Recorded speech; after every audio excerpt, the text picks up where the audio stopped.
welcome to Afternoon Report.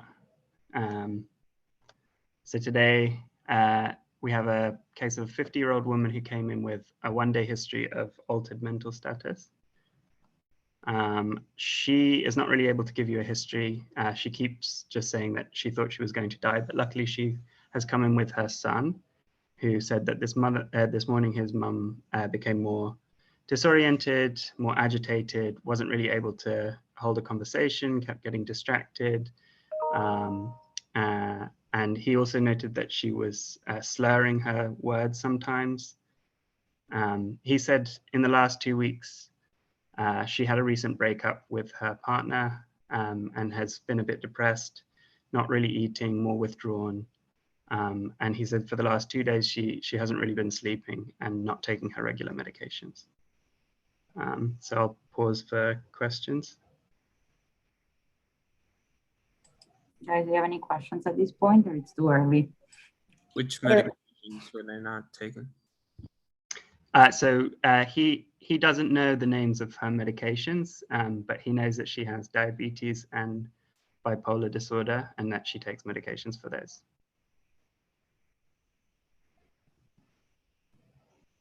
He said she had a depressed mood. Has she ever had that in the past? And has she ever had a suicide attempt in the past?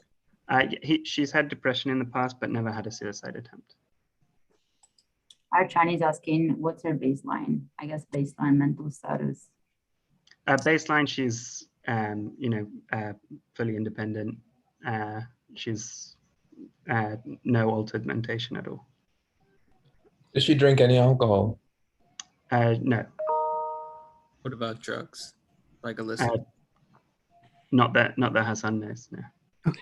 Has this ever happened to her before? Is this very similar to other prior events where she has like a acute mood change, like because of bipolar disorder, or this is completely different? Any hospitalizations for psychiatric disorders? No, she's never been hospitalized for psychiatric disorders. He said this is completely out of character for her. He said she's had bipolar disorder for quite a long time and it's pretty well controlled. Did she have any changes in her gait? No. Any fever, any chills? No, not that he can recall. Oh, sorry, Noor. Actually, the same question I was asking about if she's having any fevers or. Oh, yeah, no fevers. Any injuries? No. Any new medications that were added recently? No, doesn't think that there was any changes, but he's not really sure what about her medications. Any headaches? No. Do they live together? Yeah, he lives with her and also his grandma lives with them. Any changes in gait, or is it just the mental status and her behavior? Yeah, just the mental status and then just the slurred speech, but otherwise no changes that he's noticed. She's been walking around by herself. She just seems very agitated and on edge. Any sensitivities to light? No. Did he see empty medication bottles next to her? Or? No. Some question in the chat. Any other, I guess, functional neurological disorders? No, nothing else, I don't think. And then did the partner ever poison any of his previous wives? That's probably, is that Anna?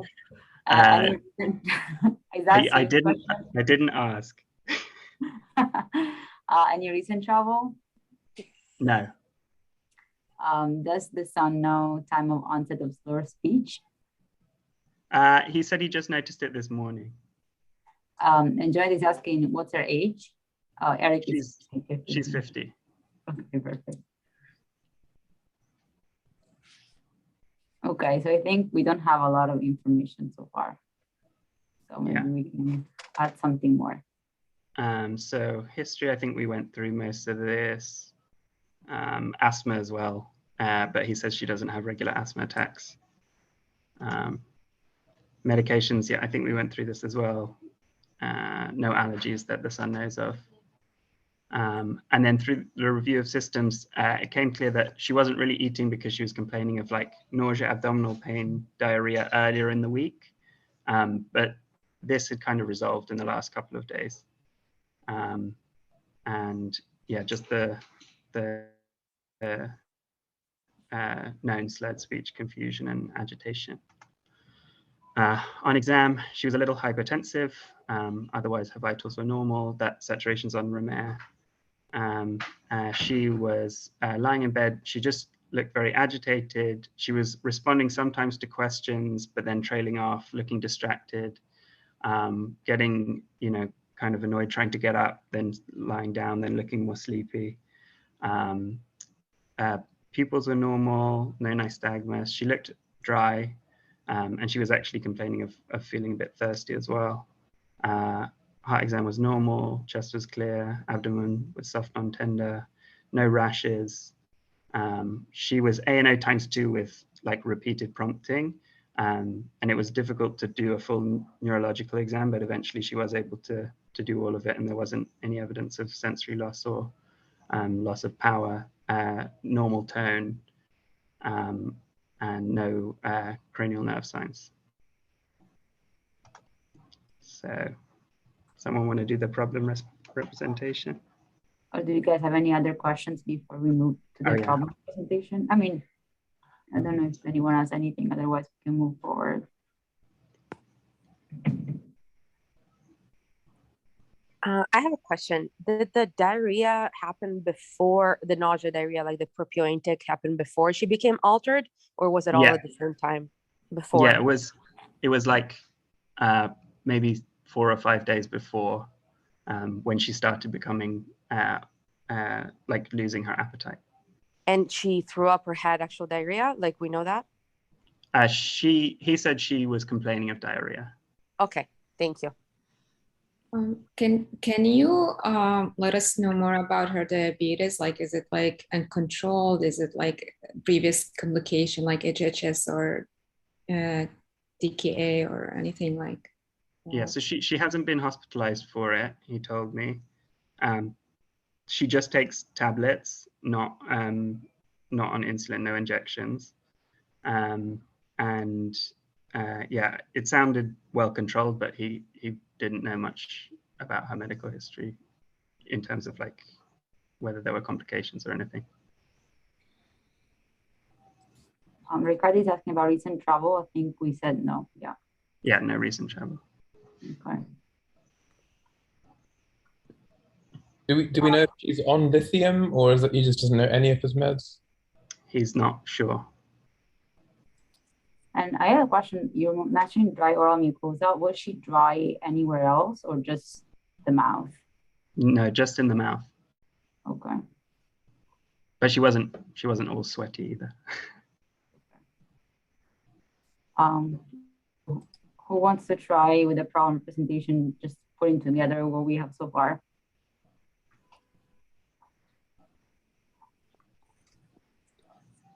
Well, so we have a 50-year-old female with past medical history of diabetes and also bipolar disorder, presenting with new onset change in behavior and mental status. Onset, we said 2 days. And physical exam, she has borderline hypotension and dry oral mucosa with the rest of the physical exam. Dry oral mucosa, also borderline hypotension. She's AAO ×2, and she is agitated and responding intermittently to questions. Yeah, I think that's it. Yeah, so exactly. So she's middle-aged, and you mentioned the most important medical history. Yeah, so that's how, Ciaran, you want to take the lead, but yeah, basically. Yeah, so I think pretty similar. Yeah. Oh yes, I forgot the diarrhea part. Yeah, she had diarrhea. Okay, and the diabetes, like, how do we know that's controlled? Is it? Yeah, I'm not actually sure. I put that in because he said she didn't have any presumed controlled. Maybe that's not correct then.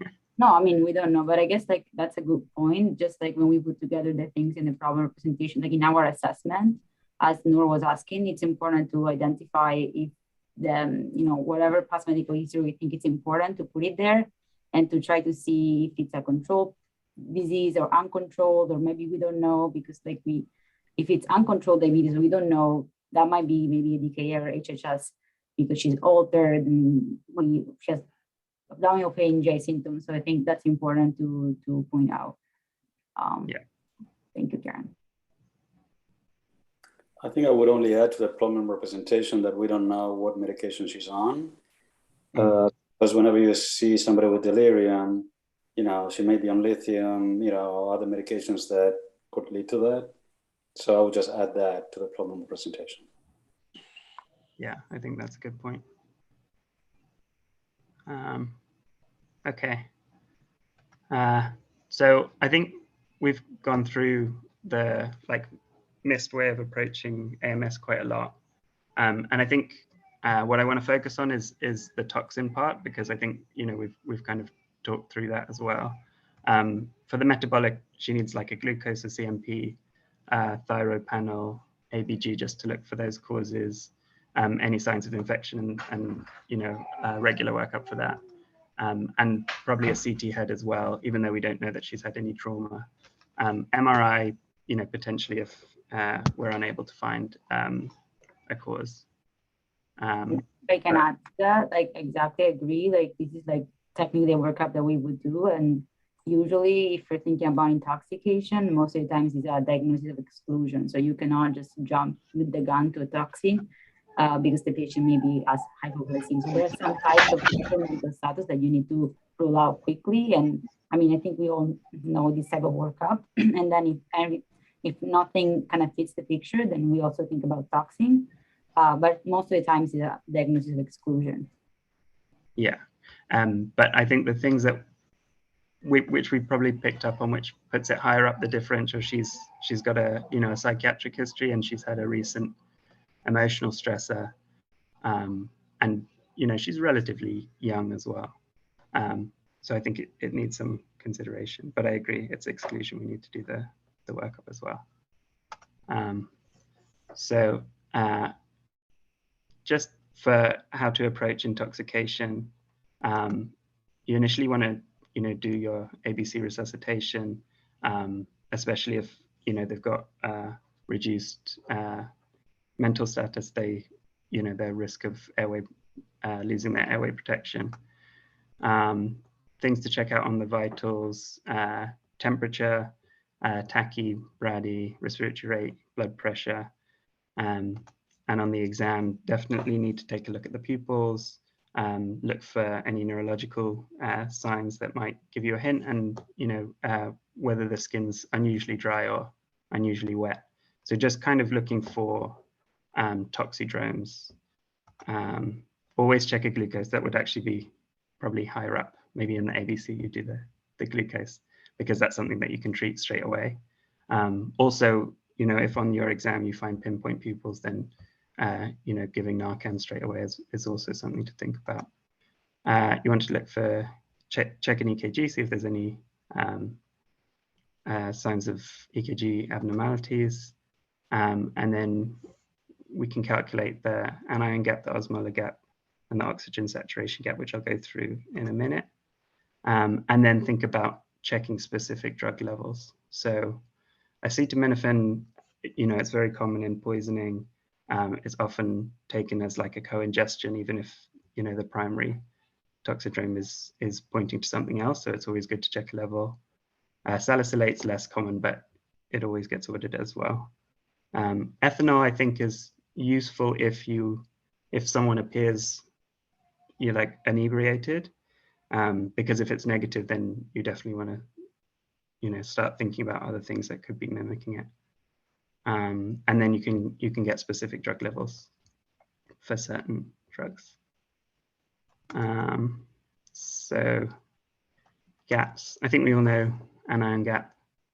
Just for intoxication, things that can raise it: acetaminophen, the toxic alcohols, methanol and ethylene glycol. And then there's other things that can cause like lactic acidosis. So iron, metformin, carbon monoxide, they all interfere with like cell respiration. So they put you into anaerobic respiration. So there's a very high lactate levels. And then things that can decrease or make the anion gap abnormally low are things like lithium, iodine, and bromide, which I don't think we see that much. Osmolar gap, so that's the measured serum osm plus 2 times the, take away the calculated osmolarity, which is 2 times the sodium, so sodium plus the chloride and bicarbonate, that's why you double it, urea and glucose. And then if they have a positive ethanol level, you want to take that into account, because that's also something that will cause a high osmolar gap. So it's raised if it's, well, there's different, people use different levels, but raised above 10 to 15. And traditionally, we're taught about toxic alcohols, but just to be aware that there's other things that can raise your osmolar gap. So alcoholic ketoacidosis, DKA, they can both raise it because ketones can add to the osmolarity. Renal failure, myeloma, they can add proteins, which is going to increase the osmolar gap, and hyperlipidemia, like really high triglyceride levels, that can also raise the osmolar gap. Specifically for toxic alcohols, if you use a higher cutoff of like 35 to 40, then it is more sensitive and specific, but that's a very high level. And also just to note that the normal level of your osmolar gap is -9 to 10. So if someone has a really low baseline and it shifts up to 12, that may be more significant than just a raise from 10 to 20. But this is just the limitations. And then the saturation gap is not something that I've really used before, but it's the saturation measured on the pulse ox minus the saturation on the ABG, and you can see that in carbon monoxide poisoning, as well as methemoglobin and cyanide. So the other thing to think about with, especially with this kind of patient where you don't know what medications is, what are the likely things. So I think we went through some of them. If you have a medication list, you want to check, but then knowing commonly prescribed medications. So people have brought up lithium, other things that you could take for bipolar disorder, things that you'd commonly have for diabetes, and then common like non-prescription things. So alcohol, other drugs of abuse, over-the-counter medications, toxic alcohols, which we kind of went through. So for bipolar disorder, I'm just going to go through some common drugs that they use for like mood stabilizing and what the overdose looks like. So atypical antipsychotics, quetiapine and lorazepam, commonly used. You can get a toxidrome like anticholinergic, the dry, hot kind of presentation, and then neuroleptic malignant syndromes, another presentation where you get high temperatures, rigidity, and confusion. And then it can also prolong your QTC, cause some sedation as well. Lithium, this causes predominantly GI symptoms, diarrhea, nausea, vomiting, abdominal pain, and neurological symptoms, traditionally a tremor at the lowest levels. And then as you go up, it can get more severe to sedation and coma and even seizures. You can get specific drug levels for lithium, and it can be toxic at therapeutic doses if there's been like a drug interaction or something else, a change in renal function. Sodium valproate, again, you can order levels for this. GI and neurological symptoms, again, kind of similar, agitation, tremor, eventually leading to sedation and coma. The GI symptoms, it can also cause like a transaminitis and a pancreatitis. So that can be something on the presentation. And you want to check an ammonia level if you're concerned about this, because they can get very high ammonia levels. It's usually, I think that's quite delayed, but that can lead to cerebral edema. Carbamazepine, another one we can order levels for, and it's also affected by enzyme inhibitors. So it's something that, again, at like therapeutic levels, it can cause an increase in toxicity. And again, neurological signs, dizziness, ataxia. It can also cause abnormal movements and eventually coma. And you want to check a CK as well to look for rhabdomyolysis. And then lamotrigine, it's less commonly causing any toxic effects. But again, you get some neurological signs and then you see like a widened QRS. For diabetes, metformin is predominantly GI symptoms, severe lactic acidosis and shock. Insulin, I think, is quite obvious. You're going to get hyperglycemia, hyperkalemia. Sulfonylureas, we don't see that so much anymore, but again, profound hyperglycemia. And then DPP-4 and GLP-1, mostly just GI upset. And if the patient's diabetic already, it doesn't really cause much more toxicity than that. In non-diabetics, it can cause hyperglycemia. And then SGLT2's newer, so there's not actually that much information on them. But in a recent review, 91% of them were asymptomatic, so probably not that toxic, not that dangerous inhibitors.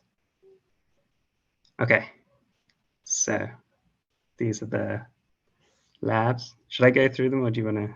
Does anyone want to comment on them? What do you guys think now? I mean, there's some leukocytosis, hemoglobin. What's their baseline hemoglobin? Not sure. We have some labs from, I think, 4 years ago. From a We don't have any baseline creatinine. The creatinine 4 years ago was normal. Okay.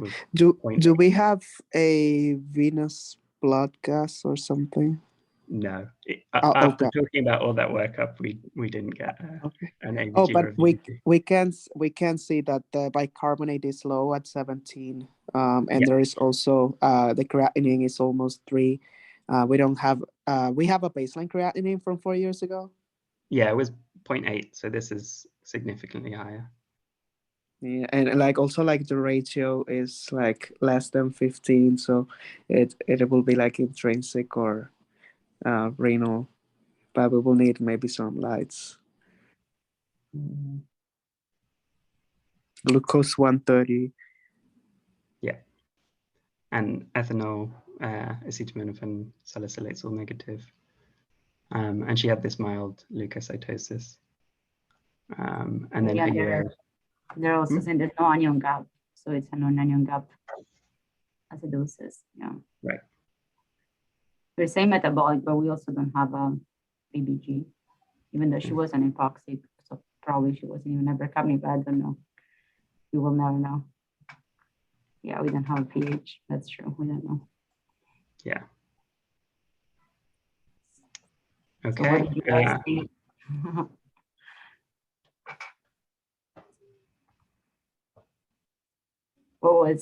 What happened at this point? Me? When you saw this patient? What happened at this point? Sorry, I missed your question. What happened at this point? What did you guys do after these labs? So afterwards we got a CT head, which was negative. And we got a chest x-ray, which was negative.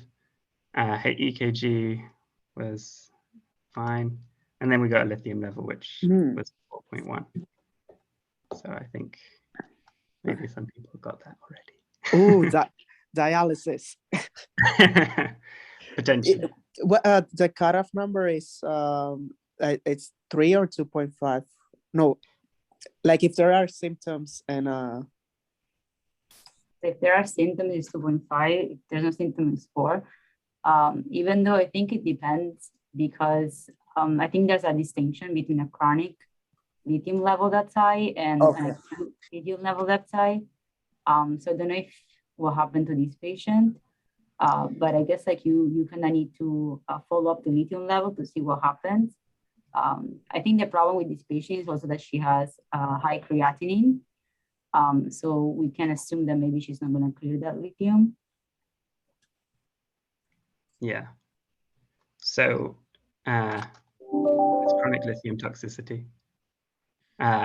So she, this is just some trivia. 7-Up, the original recipe had lithium in it, and it was marketed as a hangover cure.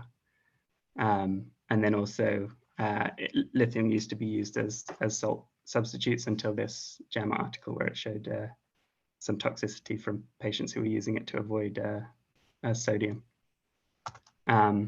So just about lithium, it's a monovalent cation. Its main use is in bipolar disorder, and apparently I've never seen it used for this, but it can be used to treat leukopenia. It's eliminated by the kidney, and it sits very close to sodium on the periodic table, so the kidney handles it like sodium. So in any condition that would cause the kidney to want to retain sodium, like hypertension or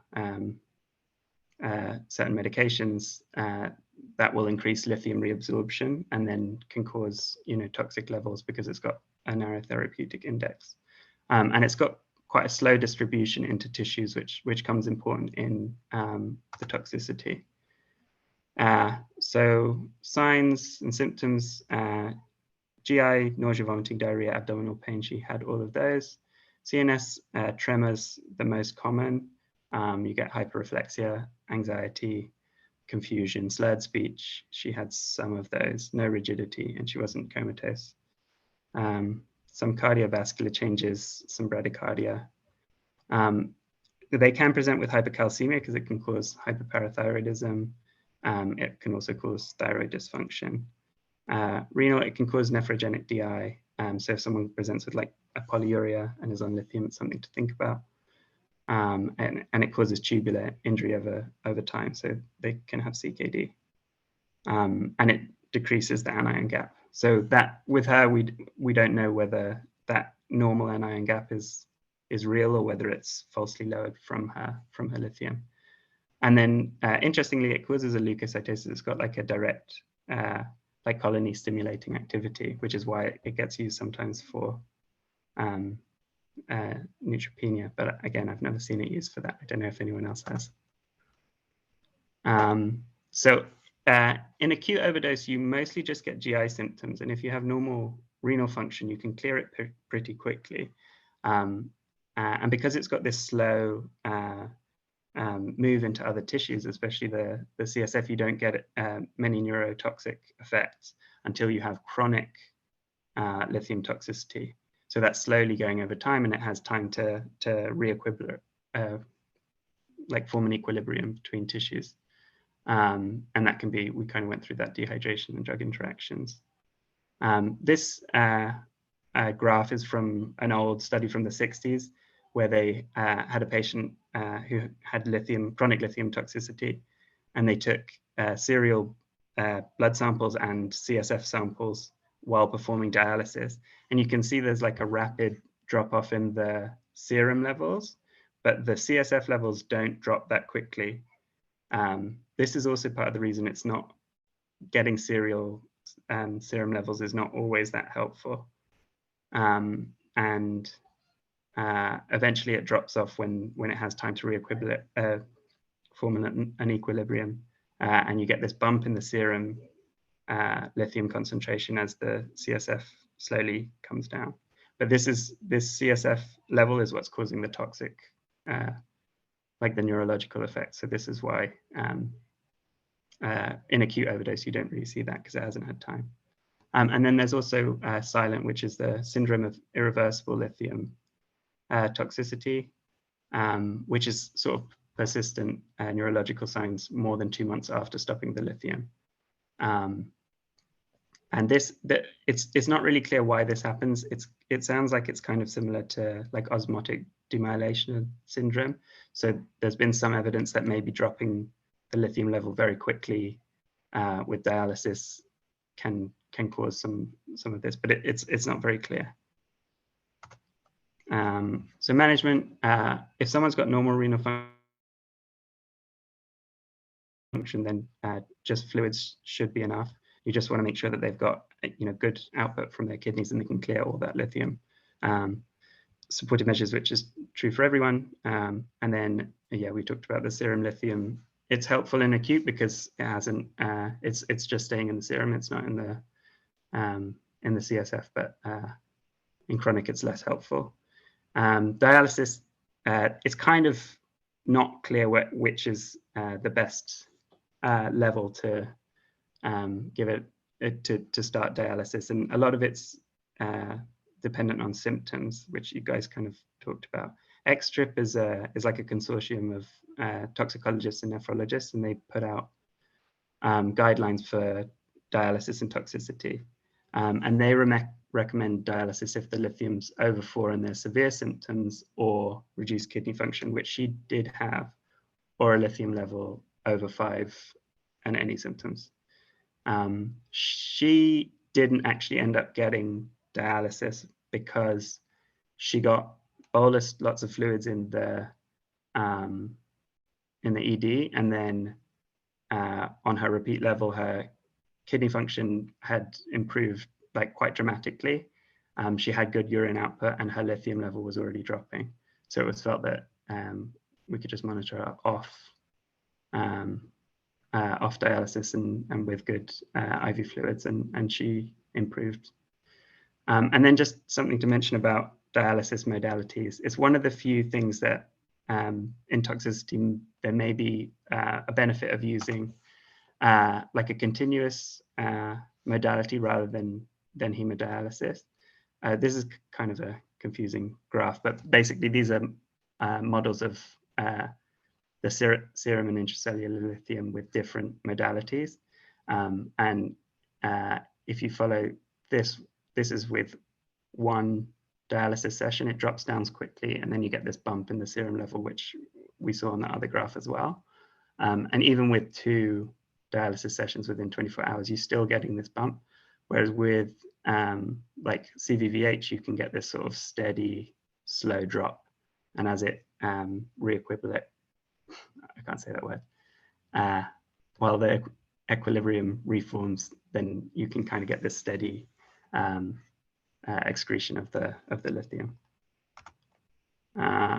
So I think just key points to take away: consider lithium toxicity in patients with bipolar disorder and new confusion or neurological signs. And it's more concerning to have a chronic toxicity than acute, and often precipitated by dehydration. So I think she actually didn't have an intentional overdose. I think it was because she had this AKI, she just held on to the lithium more and got into toxic levels. And mainstay of treatment is IV fluids. And this so basically, like they continued the lithium afterwards when her kidney function, like she was continuing the same dose? No, they stopped it. And actually there was some, she had some high levels from her outpatient psychiatry reading like a few years ago. So they felt that it wasn't worth carrying on. So they tried to switch it to another medication. Patrick is asking, what's the silent syndrome? So it's silent syndrome. It's basically after like lithium toxicity. If the neurological signs aren't improving after 2 months after you've stopped the lithium, then you have this kind of silent syndrome. It can be, it's mostly cerebellar signs. It can present like a dementia as well, but it's not really clear what causes it. It's like permanent damage to the CNS, and there is a theory that it's because if you drop the levels very quickly, then it acts like, correcting hyponatremia very quickly. So you get rapid fluid shifts, and that can cause like cellular damage on to the neurons. But it's not really clear. No one really knows why it happens, and there's not I think risk factors for it is like being on very long-term therapy, and having CKD, but these are all just risk factors for getting lithium toxicity chronically anyway. So it's not that clear what causes it. Thank you, Ciaran, for this presentation. I just have one question. Have we been able to verify whether this is acute intoxication versus chronic one? So presume that it was a chronic intoxication because she's been on chronic therapy. So if someone's been on chronic therapy and they have high levels, then that's technically like a chronic. You can get acute on chronic presentations, but it didn't seem like she'd overdosed. She denied that she had any like suicide attempt, and there wasn't any, evidence that she was she picked up like more than she was due, and she had full bottles at home and stuff after they. Yeah, and I was just like wondering, is there any rule for like active charcoal, like That's a poison good question. center? It's one of the things that activated charcoal is not good for. So it doesn't prevent absorption. If someone has had like a severe acute on chronic ingestion, then you can consider like whole bowel irrigation, but that's got a lot of problems with it as well. Actually, before we finish, can I share my screen? You already helped your colleague a little bit with your answer. Oh yeah. But thank you so much for the presentation. I think it was a super interesting case. And just before, I actually prepared just 2 URL questions. I know that boards are not that soon, but they're coming. Winter is going, boards are coming. So just a couple questions.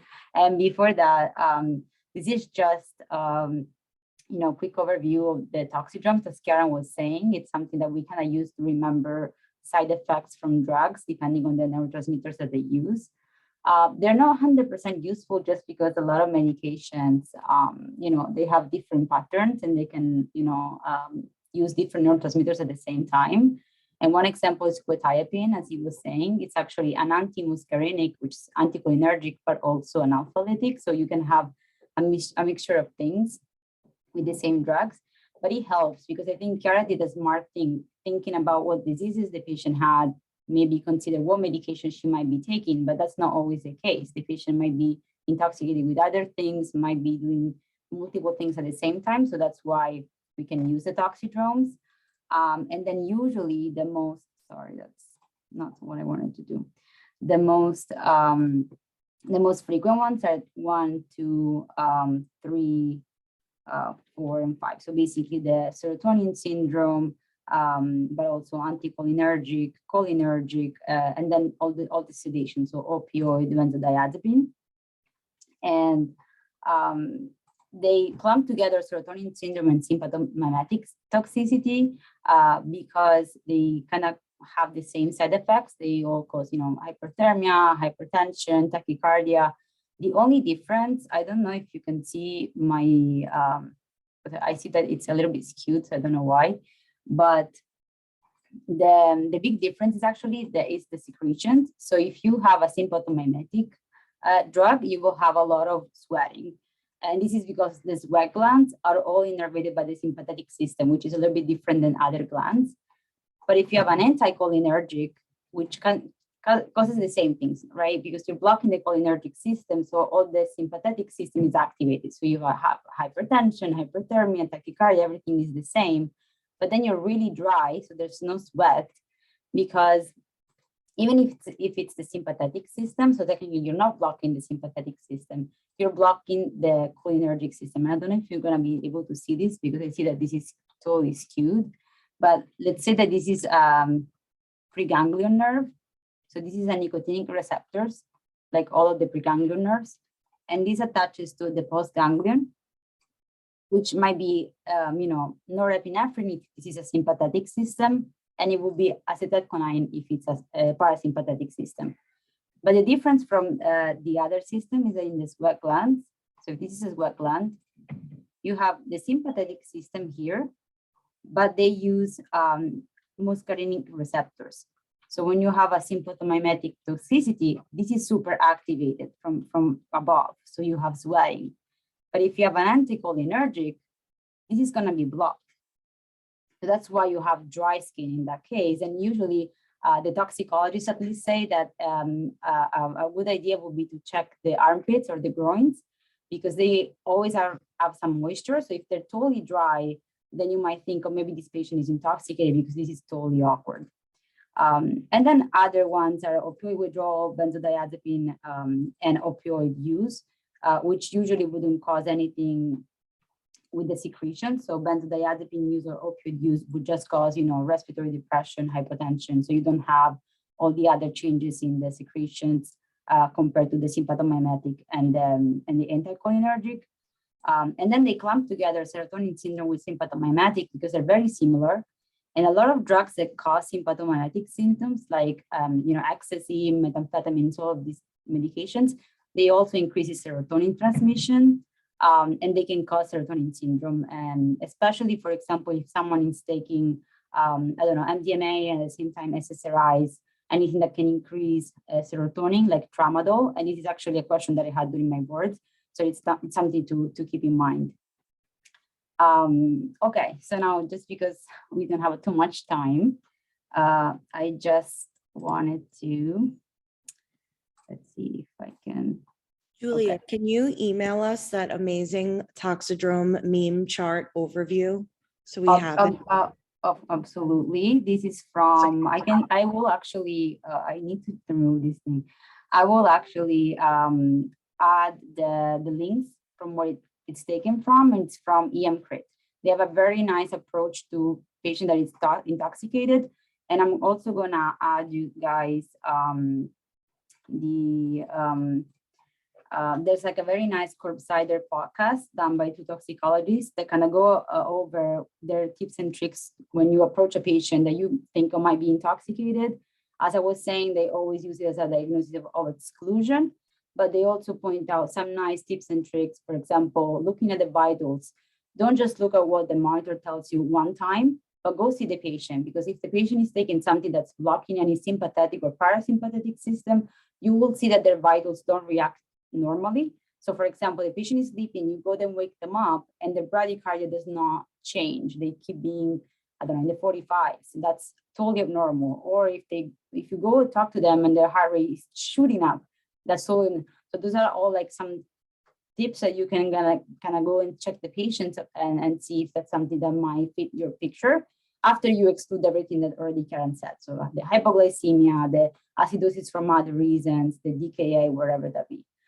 So that I'm gonna link it when I put this afternoon report in the Chiefs, that you're gonna see some links and you can just click on them, because I think they're very useful in general for boards as well. Okay, so now we'll go just one question because we don't have too much time. I'm gonna, do you guys see it? I don't know why you don't see it in the big thing. You guys can see the question? No, right? I don't know why it's not really working.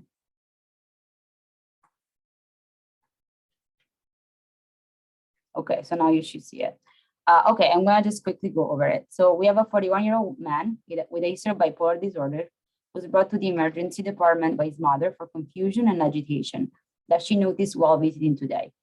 The patient denies suicidal ideation and intentional overdose of his medication or illicit drugs. His only known medication is lithium. His temperature is 37, blood pressure is 94/52, his pulse is 89, and his respirations are 18. The patient's pulse oximetry is 96% on room air, and his examination shows dry mucous membranes, clear lung fills, normal first and second heart sounds, and the patient has a flat affect and does not answer most questions. He has a significant tremor in both hands. So his CBC shows hemoglobin of 14, platelets 178,000, leukocytes 30,400, sodium 136, potassium 4.2, chloride 100, bicarb 22, urea 94, creatinine 4.4, calcium of 10, glucose of 92, and lithium 4.2, that's the normal range. So the ECG shows normal sinus rhythm, IVR initiated. Which of the following is the most appropriate next step in management? So charcoal, which Ciaran already helped us about, forced diuresis, hemodialysis, ipecac, and whole bowel irrigation. Just gonna put a poll, so it's only anonymous. So just let me know what you think. I think Ciaran, you helped them too much, and like Falma asked so many good questions that I was like, no, shut up.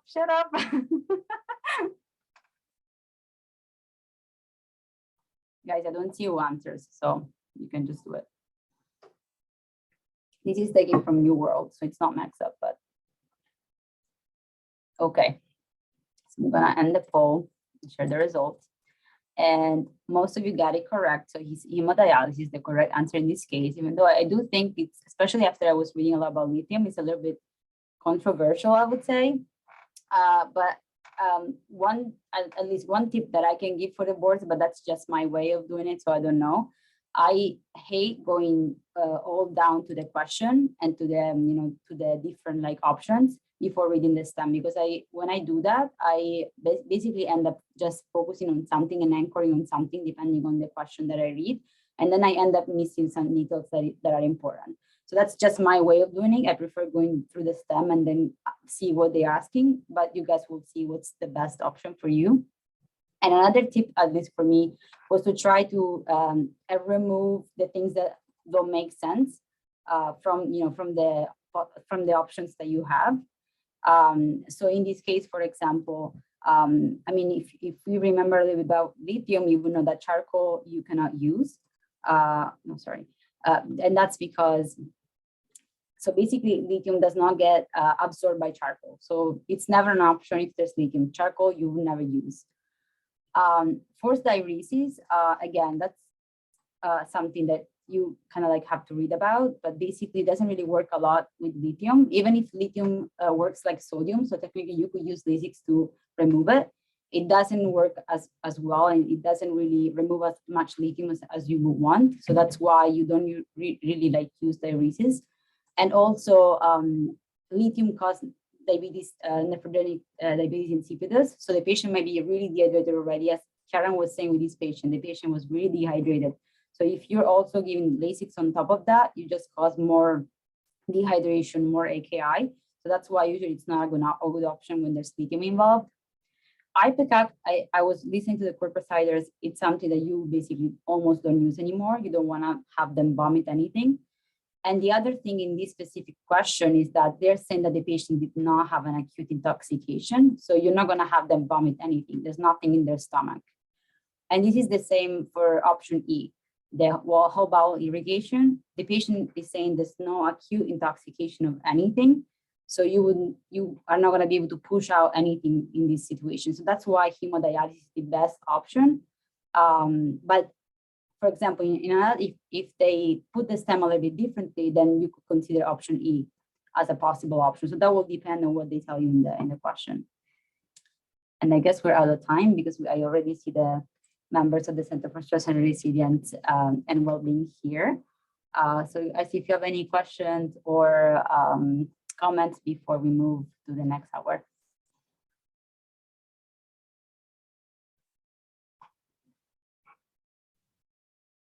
Ciaran, you mentioned a few medications that increase the levels of lithium. What were they? Can you go back to that slide? I think he Yeah, said so that, NSAIDs. Yeah. Is that NSAIDs and ACE inhibitors, they can all interact to cause lithium. They were the most common ones. There are some others, but I think those are the most common. Yeah, I've definitely had patients that have been on some antibiotics and their lithium levels have suffered. And if I remember correctly, it's usually like doxycycline and flagyl specifically. And then all the diuretics mess up lithium levels. So thiazides are like notorious, but also the loops mess it up. And with the loop diuretic, you never know if you're going to plummet the levels or increase the levels. It's quite confusing. But the thing to remember, we were just discharging recently someone who came in with lithium toxicity is, try really hard to work with the psychiatrist to come up with an alternative if you're taking them off the lithium, because it's such a phenomenal mood stabilizer that once you take them off of it, they can really suffer in the community. And sometimes it's worth it to touch base with psych and just say, hey, have you tried them on anything? If you really want them back on lithium, do a dose reduction and then try really hard to stick to the lower end of the therapeutic spectrum, like less than 1.2. Because even at 1.5, apparently people can start to experience toxicity syndrome, symptoms. Yeah, but it's one of those things that, for some bipolar patients, is the only thing that works. Yeah, and I think on top of that as well, it's one of the things that they should have like sick day rules for if you're, if you have fevers or you're not eating as much or, might be getting more dehydrated, then maybe stop or hold, your lithium as well. Great Get a idea. level down. Yeah. Can I ask a really quick question about levels again? So, Ciaran, you were saying that if they have neurological toxicity from chronic kind of overdose or chronic toxicity, your serum level might not be useful and might, I guess, could even be normal because it's all in the CSF, not in the serum. So then is there actually a way to definitively make a diagnosis of this is lithium toxicity if your serum level is normal? Like, is it just based on the clinical syndrome, or is there any other way to test besides like obviously getting a sample of CSF or something like that? So yeah, you don't need to get a CSF sample, but it's the lithium level is useful to diagnose it. So if you get if you get like one lithium level and it's high and the symptoms are, very consistent and there's not a good other explanation, then that's the diagnosis. What it's not helpful in is, trending it, because that doesn't correlate to symptoms very well. So I think often we're like aiming for a target lithium level, but because you can get this rebound, it's not that useful. So really it should be based on the clinical picture. It should be how the patient is improving, how their symptoms are improving, rather than a target level in chronic. For acute, it's different because you can just say we can discharge them when the serum level's down to this. Mm-hmm. So you should still have a high lithium level, even if it's only like mildly high or something, if they have chronic toxicity and neurological symptoms only. Yeah, I think I'm trying to think what there's. I think it's if it's just above the clinical level, I don't think it's you should be looking for other causes if there's something else. But if it's up to like 3 or 4, then yeah, definitely it's going to be causing symptoms. Thanks.